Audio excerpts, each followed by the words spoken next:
Hello students, कक्षा 12 हिंदी काव्य के अंतर्गत अयोध्या सिंह उपाध्याय हरिऔध द्वारा रचित महाकाव्य प्रिय प्रवास के काव्य खंड पवन दूतिका के अंतर्गत बोर्ड परीक्षा में पूछे जाने वाले प्रश्नों तथा उसके उत्तरों का प्रारूप आज आपके समक्ष मैं लेकर उपस्थित हुआ हूँ। प्रिय विद्यार्थियों, इसको अच्छे से आपको समझना होगा, जिससे आने वाली बोर्ड परीक्षा में आप अच्छे से उत्तर देकर अच्छे से अच्छा अंक प्राप्त कर सकें। तो चलिए इसके हम पहले प्रश्न की तरफ चलते हैं। मॉडल प्रश्न, पहला मॉडल प्रश्न है आएगा आपको कि दिए गए पद्यांशों को पढ़कर उन पर आधारित प्रश्नों के उत्तर लिखिए। बैठी खिन्ना एक दिवस मैं गेह में थी अकेली, आके आंसू दृगयुगल में थे धरा को भिगोते, आई धीरे इस सदन में पुष्प सदगंध को ले, प्रातः वाली सुपवन इसी काल वातायनों से। संतापों को विपुल बढ़ता देख के दुखता हो, धीरे बोली सा दुख उससे श्रीमती राधिकायों, प्यारी प्रातः पवन इतनी क्यों है मुझे सताती, क्या तू भी कलुषित हुई काल की क्रूरता से। प्रिय विद्यार्थियों, इसकी व्याख्या, इसका अर्थ कि एक दिन राधा अकेली अपने घर में उदास मन से, खिन्न मन से बैठी हुई थी, तो उनके दोनों नेत्रों से दृगयुगल, दृग माने नेत्र, युगल माने दोनों, उनके दोनों नेत्रों से श्री कृष्ण को याद कर कर के आंसू निकल रहे थे जो धरती को भिगो रहे थे। इसी समय प्रातःकालीन सुपवन समीर पुष्प की सदगंध से सुरभित होकर, इसी समय प्रातःकालीन सुगंधित पवन वातायनों से, खिड़कियों से उनके घर में प्रवेश किया। अपने दुख को उसके प्रवेश के कारण बढ़ता हुआ देखकर उससे श्रीमती राधिका ने दुख के साथ कहा कि प्यारी प्रातःकालीन पवन, तुम इतना मुझे क्यों सता रही है, क्यों पीड़ित कर रही है? क्या तू भी समय की क्रूरता से कलुषित हो गई है? अर्थात क्या तुम भर भी उस समय का प्रभाव पड़ गया है कि जिस प्रकार से समय हमें पीड़ित कर रहा है, उसी प्रकार से तुम भी हमें पीड़ित कर रही हो। अब इस पर पूछे जाने वाले प्रश्नों को हम देखते हैं। उपयुक्त पद्यांश के शीर्षक और कवि का नाम लिखिए। रेखांकित अंश की व्याख्या कीजिए। घर में दुखी होकर एक दिन अकेले कौन बैठा था? फूलों की सुगंध से युक्त होकर राधा के घर में किसने प्रवेश किया? राधा ने प्रातःकालीन वायु से दुखित होकर क्या कहा? इस प्रकार से 5 प्रश्न पूछे जाएंगे जो 2-2 नंबर के होंगे और इनका उत्तर देना बहुत ही सरल होगा। तो आप इसका उत्तर किस तरह से लिखेंगे, चलिए हम देखते हैं। पहला प्रश्न है, उपयुक्त पद्यांश के शीर्षक और कवि का नाम लिखिए। तो आप चाहे तो इसका संदर्भ लिख सकते हैं कि प्रस्तुत पद महाकवि अयोध्या सिंह उपाध्याय हरिऔध द्वारा रचित प्रिय प्रवास से हमारी पाठ्य पुस्तक काव्यांजलि में संकलित पवन दूतिका शीर्षक काव्यांश से उद्धृत है। अथवा आप ऐसा भी लिख सकते हैं कि शीर्षक का नाम, पद्यांश का शीर्षक का नाम पूछ रहा है, शीर्षक का नाम पवन दूतिका और कवि का नाम अयोध्या सिंह उपाध्याय हरिऔध। आप दोनों तरीके से लिख सकते हैं। अगर आपने सही उत्तर दे दिया तो आपको 2 अंक सीधे प्राप्त हो जाएंगे। इसका दूसरा प्रश्न है कि रेखांकित अंश की व्याख्या कीजिए। अब रेखांकित अंश क्या था कि संतापों को विपुल बढ़ता देख के दुखता हो, धीरे बोली सा दुख उससे श्रीमती राधिकायों, प्यारी प्रातः पवन इतना क्यों मुझे है सताती, क्या तू भी है कलुषित हुई काल की क्रूरता से। अब इसका आपको सीधे इसका अर्थ लिखना है, इसकी व्याख्या करनी है। क्या लिखेंगे आप? रेखांकित अंश की व्याख्या। प्रातःकालीन सुखद वायु पुष्पों की सुगंध लेकर धीरे से खिड़कियों के रास्ते उस घर में प्रविष्ट हुई। जो राधा घर में बहुत दुखी होकर अकेली बैठी हुई थी, वायु संयोग से सुखद लगती थी, वही अब वियोग में दुख बढ़ाने वाली सिद्ध हुई। अतः उस वायु के कारण अपनी व्यथा को और बढ़ता देखकर राधा बहुत दुखित होकर उससे बोली कि हे प्यारी प्रभातकालीन वायु, तू मुझे इतना क्यों सता रही है? क्या तू भी मेरे भाग्य की कठोरता से प्रभावित होकर दूषित हो गई है? अर्थात समय या भाग्य तो मेरे विपरीत है ही, पर क्या तू भी उससे प्रभावित होकर मेरे दुख को बढ़ाने पर तुली है? जबकि सामान्यतः तू लोगों को सुख देने वाली मानी जाती है। इस तरह से रेखांकित अंश की आप व्याख्या करेंगे और उस पर आपके 2 के 2 अंक पूरे प्राप्त होने हैं। अगला प्रश्न, घर में दुखी होकर एक दिन अकेले कौन बैठा था? बहुत सरल प्रश्न है कि घर में दुखी होकर एक दिन अकेले कौन बैठा था। तो सीधे आपको उत्तर लिखना है, एक दिन राधा घर में दुखी होकर अकेली बैठी हुई थी। चौथा प्रश्न है, फूलों की सुगंध से युक्त होकर राधा के घर में किसने प्रवेश किया? किसने प्रवेश किया? पवन दूतिका ने, प्रातःकालीन पवन ने।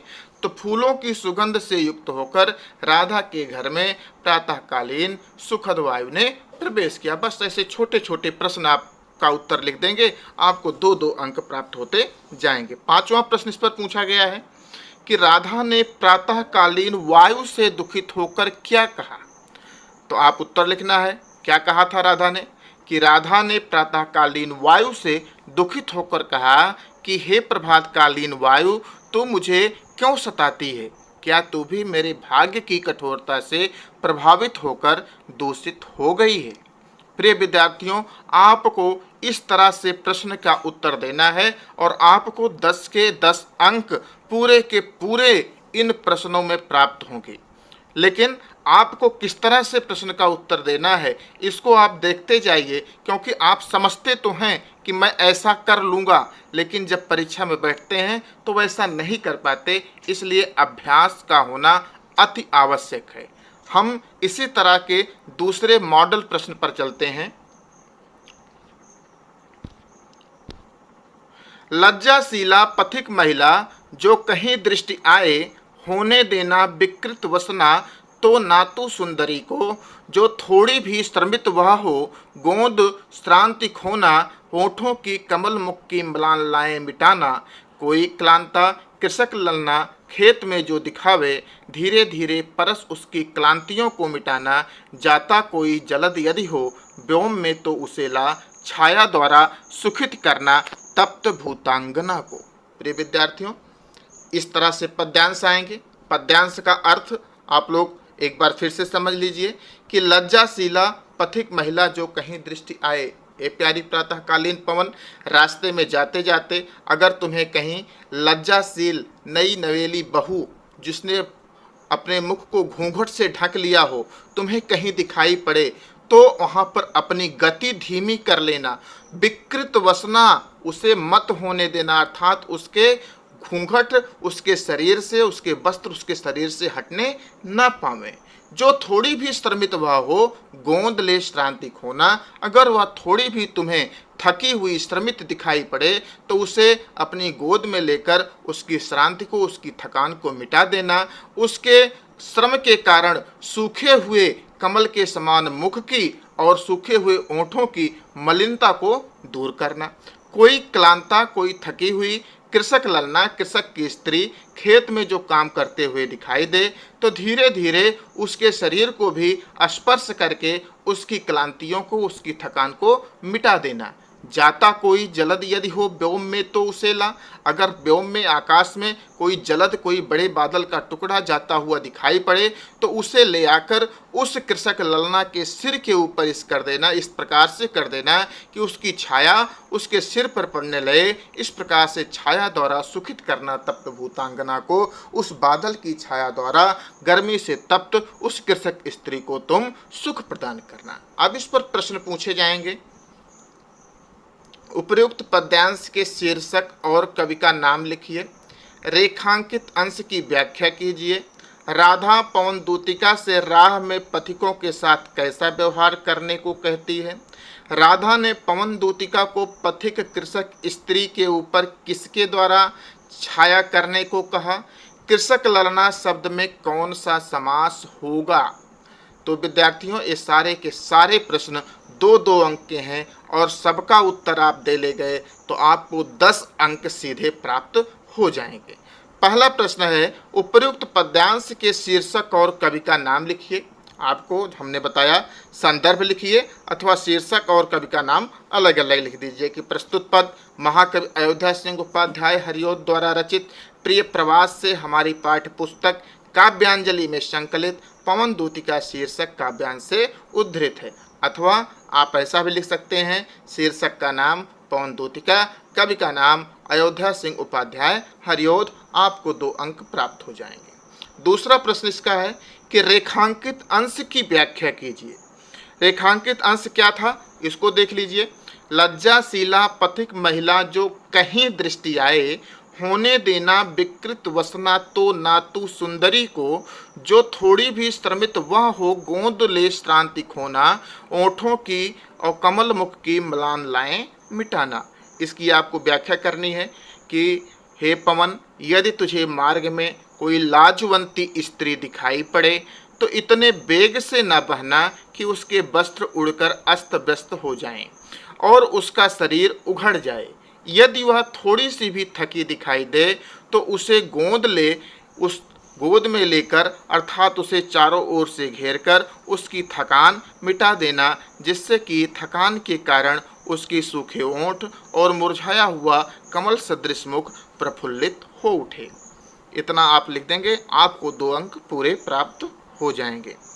तीसरा प्रश्न, राधा पवन दूतिका से राह में पथिकों के साथ कैसा व्यवहार करने को कहती है। कैसा व्यवहार करने को कहती है कि राधा पवन दूतिका से राह में पथिकों के साथ परोपकार का व्यवहार करने को कहती है। वो कहती है कि उनको जो है छाया द्वारा सुखित करना या उनकी क्लांतियों को, उनकी थकान को मिटाना अर्थात परोपकार का व्यवहार करने को कहती है। राधा ने पवन दूतिका को पथिक कृषक स्त्री के ऊपर किसके द्वारा छाया करने को कहा? तो राधा ने पवन दूतिका को पथिक कृषक स्त्री के ऊपर मेघ द्वारा छाया करने को कहा है। मेघ अर्थात बादल, जाता कोई जलद हो व्योम में तो उसे ला, छाया द्वारा सुखित करना तप्त भूतांगना को। तो जलद के द्वारा, मेघ के द्वारा, बादल के द्वारा, छाया द्वारा सुखित करने को कहा है। 5वां प्रश्न इस पर बनता है, कृषक ललना शब्द में कौन सा समास है? कृषक ललना अर्थात कृषक की स्त्री, कृषक की स्त्री, यहाँ पर कौन सा समास होगा? तत्पुरुष समास होगा। आप इतना लिख लेंगे, आपको सभी प्रश्नों में 2-2 अंक अर्थात कुल 10 अंक प्राप्त हो जाएंगे। तीसरा मॉडल प्रश्न, तू देखेगी जलद तन को जा वहीं तदगता होंगे लोने नयन उनके ज्योति उत्कीर्णकारी, मुद्रा होगी वर वदन की मूर्ति सी सौम्यता की, सीधे साधे बचन उनके सिक्त होंगे सुधा से, नीले फूले कमल दल सी गात की श्यामता है, पीला प्यारा वसन कट में पहनते हैं फबीला, छूटी काली अलक मुख की कांति को है बढ़ाती, सदवस्त्रों से नवल तन की फूटती सी प्रभा है। इसका अर्थ है कि ये प्यारी प्रातःकालीन पवन, जब तू मथुरा पहुंच जाएगी तो वहीं पर जलद तन अर्थात घनश्याम को तदगता वहां पर पहुंचकर तू देख सकेगी। उन्हें लोने नयन, उनके नेत्र बड़े ही सलोने, बड़े ही सुंदर होंगे, ज्योति उत्कीर्णकारी, जिनमें एक अद्भुत ज्योति निकल रही होगी, मुद्रा होगी वरवदन की मूर्ति सी सौम्यता की, जिस प्रकार से मूर्ति सौम्य होती है और वर मुद्रा में होती है उसी प्रकार से वो भी दिखाई पड़ेंगे। उनके चेहरे पर तुम्हें सौम्यता और देखने से तुम्हें ऐसा लगेगा कि जैसे ये कुछ तुम्हें प्रदान करना चाह रहे हों। सीधे साधे वचन उनके सिक्त होंगे सुधा से, और जो सीधे साधे वचन वह कुछ भी बोलेंगे तो ऐसे लगेगा कि जैसे अमृत बरस रहा हो। नीले फूले कमल दल सी गात की श्यामता है, उनका गात, उनका शरीर नीले फूले कमल दल के समान श्याम वर्ण का है। पीताम्बर वस्त्र, वो अपने कट में, अपने कमर में पीताम्बर वस्त्र पहनते हैं जो फबीला है, जो उनकी छवि को बढ़ाने वाला है। छूटी काली अलक मुख की कांति को है बढ़ाती, उनके माथे पर लटकती हुई बाल की लट अलक उनके मुख की शोभा को बढ़ाने वाली है, और सदवस्त्रों से नवल तन की फूटती सी प्रभा है। अपने अनुरूप सदवस्त्र पहनने के कारण उनके नए नवेले शरीर में एक अलग सी प्रभा, आभा, सुंदरता फूटती हुई सी दिखाई पड़ती है। अब इस पर प्रश्न पूछे गए कि उपयुक्त पद्यांश के शीर्षक और कवि का नाम लिखिए। रेखांकित अंश की व्याख्या कीजिए। प्रस्तुत पंक्तियों में राधा पवन दूतिका को किसकी पहचान बताती है? श्री कृष्ण के नेत्रों की शोभा कैसी है और श्री कृष्ण कट में कैसे वस्त्र धारण करते हैं? इस तरह से 5 प्रश्न पूछे जाएंगे। सभी प्रश्न 2-2 अंक के होंगे और 10 अंक के संपूर्ण प्रश्न होंगे, जिनका उत्तर देने पर आपको पूरा का पूरा अंक प्राप्त हो जाएगा। तो पहला प्रश्न, उपयुक्त पद्यांश के शीर्षक और कवि का नाम लिखिए। साधारण प्रश्न है। पहले 2 प्रकार के मॉडल प्रश्नों में जैसा आपने लिखा उसी प्रकार से लिखना होगा। अगला है कि रेखांकित अंश की व्याख्या कीजिए।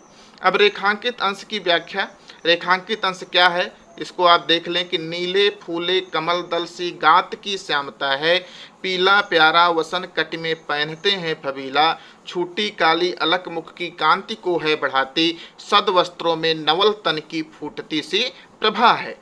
इसकी व्याख्या आप करेंगे कि राधा कहती है कि हे पवन, जाकर तू मेघ के समान शोभा वाले श्री कृष्ण को देखेगी। उनके शरीर की श्यामलता खिले हुए नील कमल के समान मोहक है।